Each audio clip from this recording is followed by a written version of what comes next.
ہمیں ملا ہے کہ آقا کریم صلی اللہ تعالیٰ علیہ وسلم کی اس امت کو ایک بہت بڑا ریوارڈ جو دیا گیا ہے وہ توبہ دی گئی ہے۔ پچھلی امتوں میں ہوتا کیا تھا کہ کوئی ایک شخص یا پوری کی پوری قوم گناہ کرتی تھی تو پوری کی پوری قوم دفع دی جاتی تھی، آگ برستی تھی، اور نہ جانے کیا کیا پچھلی قوموں کے ساتھ ہوا۔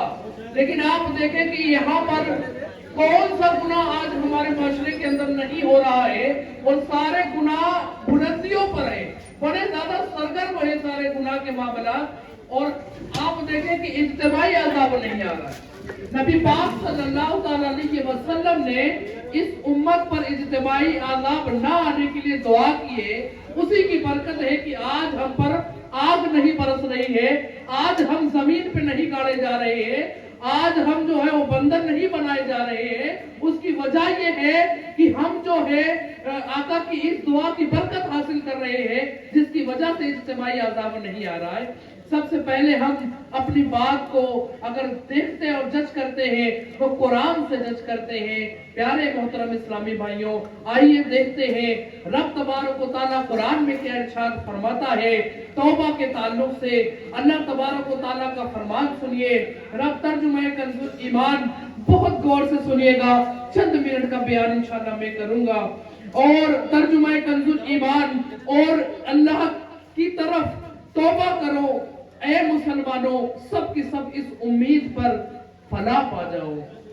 آپ غور کریں، ایک توبہ کا عمل ہے، کامیابی کا راز بھی توبہ کا عمل آج پتہ چل گیا۔ اللہ تبارک و تعالیٰ فلاح مانے کیا ہوتا ہے؟ فلاح مانے کامیابی ہوتی ہے، فلاح مانے سکسس ہوتی ہے۔ پیارے محترم اسلامی بھائیوں، آپ توبہ کریں گے، کامیابی کی طرف جائیں گے۔ مزید سنیے گا اللہ تبارک و تعالیٰ اور ارشاد فرماتا ہے ترجمہ کنز ایمان، بے شک اللہ پسند کرتا ہے بہت ستھروں کو۔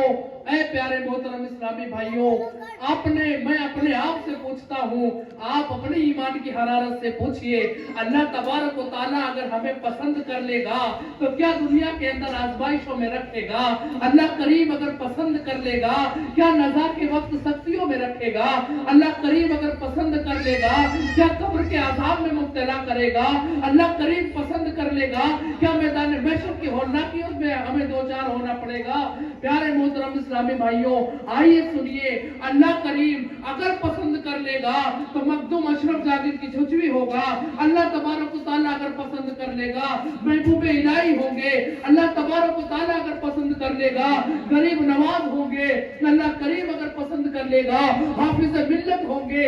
اللہ کریم اگر پسند کر لے گا تاج الشریعہ ہوں گے۔ اللہ کریم اگر پسند کر لے گا اعلیٰ حضرت ہوں گے۔ یہ رب تبارک و تعالیٰ کے پسندیدہ بندے ہیں۔ پسندیدہ بندوں کا حال دیکھ رہے ہیں آپ کیا ہے، آج کس بلندیوں پر ہے۔ پیارے محترم اسلامی بھائیوں، اللہ تبارک و تعالیٰ اگر ہمیں پسند کر لے گا تو انشاءاللہ عز و جل ہمیں دنیا میں بھی عافیت ہوگی، آخرت میں بھی ہمارے لیے آخرت ہوگی، اور پسند کے بعد ہمیں میدان محشر تمام اللہ تبارک و تعالیٰ کی پسند کے بعد ہمیں جنت عطا کر دی جائے گی۔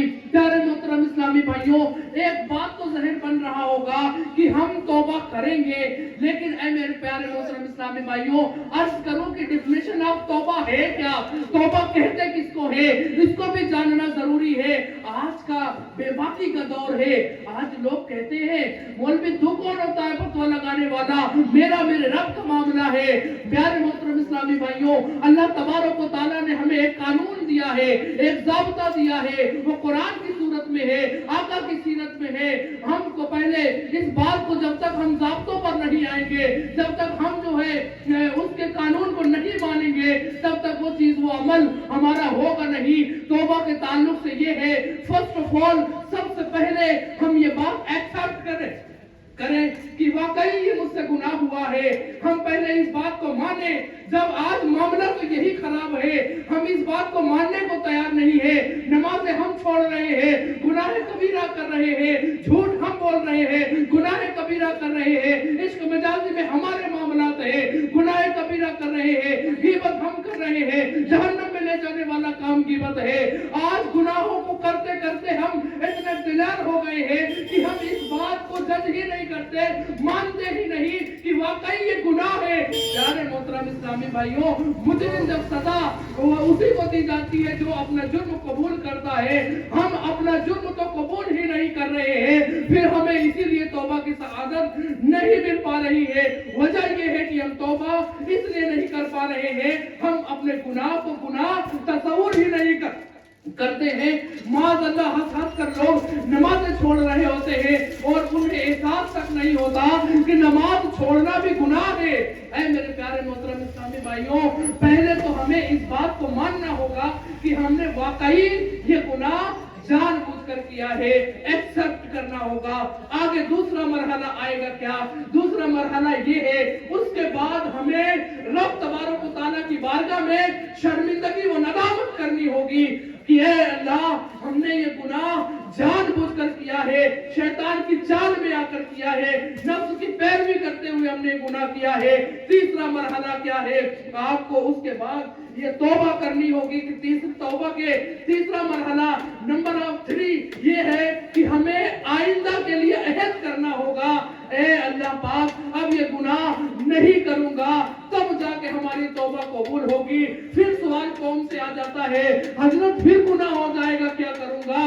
अल्लाह तबारक व तआला 70 माओं से ज्यादा मोहब्बत करने वाला है। हमें जितनी बार गुनाह करे उतनी बार हम तौबा करें और अहद करें, दिल नीयत हाजिर होगी इंशाअल्लाह वजल। अल्लाह तबारक व तआला हमें तौबा पर इस्तिकामत भी दे देगा, कामयाबी भी दे देगा और राजी भी हो जाएगा। आखिरत के लिए हमारे लिए आसानी हो जाएगी, दुनिया भी हमारे लिए गुलजार हो जाएगी। प्यारे मोहतरम इस्लामी भाइयों, हम इन स्टेप को फॉलो करेंगे तभी जाके हमारी तौबा कबूल होगी। अगर हम इन स्टेप को फॉलो नहीं करेंगे, खाली वो अगर किसी ने एहसास करा दिया, वो गाल पर 3 बार मारा और चलते बने, इसको तौबा नहीं कहते, इसको तो रस्म तौबा कहते हैं। अब आप गौर कीजिए कि तौबा करने के लिए आपको कहीं जाने की जरूरत नहीं है, आपको किसी के पास बैठने की जरूरत नहीं है।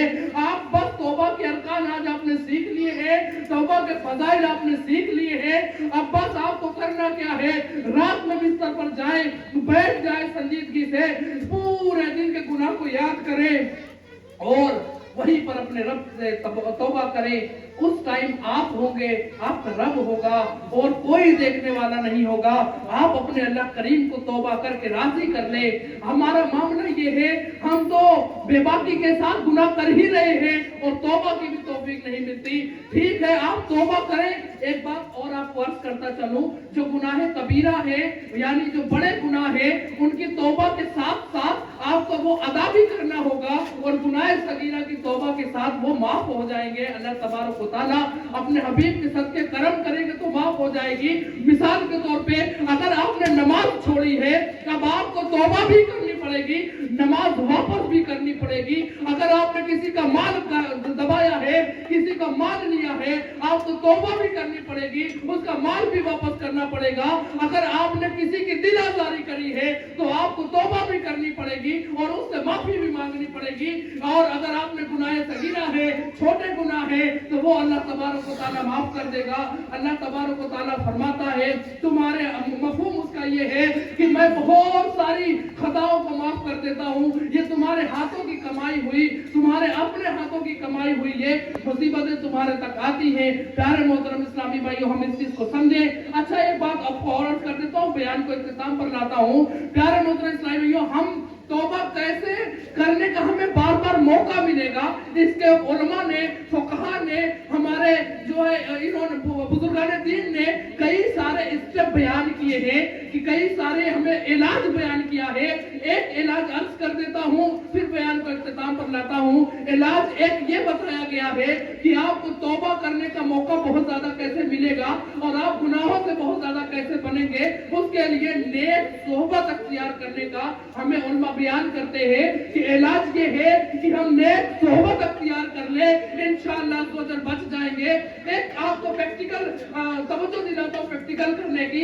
अगर आपकी मस्जिद के इमाम साहब से दोस्ती है तो आप मुझे बताइए, इमाम साहब जब मुसल्ले पर जाएंगे नमाज पढ़ाने के लिए तो क्या आपको छोड़ देंगे, आपका भी जहन बनाएंगे? 1 दिन 2 दिन 3 दिन 4 दिन 10 दिन 12 दिन नहीं जाएंगे, लेकिन एक दिन ऐसा आएगा इमाम साहब की सोबत की बरकत आपको रंग लाएगी और आप जो है वो मस्जिद इमाम साहब के साथ जाने में कामयाब हो जाएंगे। प्यारे मोहतरम इस्लामी भाइयों, दावत इस्लामी बनाई इसलिए गई है, दावत इस्लामी का मकसद यही है कि हम नेकियां करें और नेकियां कराएं। कि हमसे पहले एक बात आपको और अर्ज कर देता हूं कि हमसे पहले यानी दावत इस्लामी बनाने से पहले भी उलमा मौजूद थे, अइम्मा मौजूद थे, अपने अंदाज में काम होता था, तंजीमें मौजूद थी, हमारे बाद भी तंजीमें मौजूद होंगी, उलमा मौजूद होंगे, लोग काम करेंगे। दावत इस्लामी बनाई क्यों गई? मकसद क्या है दावत इस्लामी बनाने का? वो सिर्फ और सिर्फ मकसद इतना सा है कि लोग इल्म हासिल करने आसानी के साथ और अमल के मैदान में आ जाएं। एक एटमॉस्फेयर क्रिएट किया गया। इसकी मिसाल यूं भी समझ ले, मस्जिद के अंदर जैसे ही हम दाखिल होते हैं तो हमारा जहन बन जाता है ये मस्जिद इबादत का है, हमें यहाँ गिबत नहीं करनी है, हमें यहाँ चुगली नहीं करनी है, हमें यहाँ गालियां नहीं बकनी है। क्यों? क्योंकि ये हमारी इबादत का है। इसी तरह एक क्यों ये जहन बना? क्योंकि वो एक एटमॉस्फेयर है। मस्जिद एक एटमॉस्फेयर क्रिएट किया हुआ जगह है, बनाई हुई जगह है। इसी तरह दावत इस्लामी का मदनी माहौल है। आप इसके करीब आएंगे तो इंशाअल्लाह तो जल आपकी नेकियों में इजाफा होगा। आखिर में एक बात और अर्ज करता हूँ, हम लोगों का 12 जो मुख्तलिफ शहरों में भी जाना होता है। बात कुरान वाले लोग ये कहते हैं कि हजरत बयानात तो बहुत होते हैं, तकरीरें तो बहुत होती हैं, उनमा बयान भी करते हैं, तसनीफें भी लिखी जाती हैं, लेकिन कौम के अंदर फर्क नहीं आता। ऐ मेरे प्यारे मोहतरम इस्लामी भाइयों, फर्क आने के लिए ये है कि हम अपने आप को रिवर्स गियर में डालें और बैक लगा कर आए। हमारा ये है, एक कान से सुनते हैं दूसरे से निकाल देते हैं।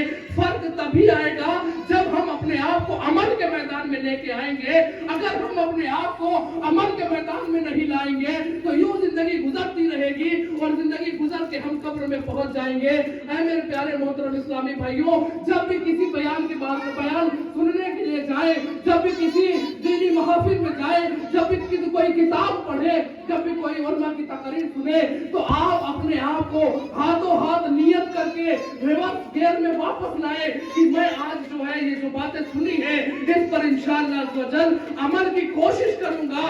कोशिश करते करते इंशाअल्लाह अज़्ज़वजल हम कामयाब हो जाएंगे।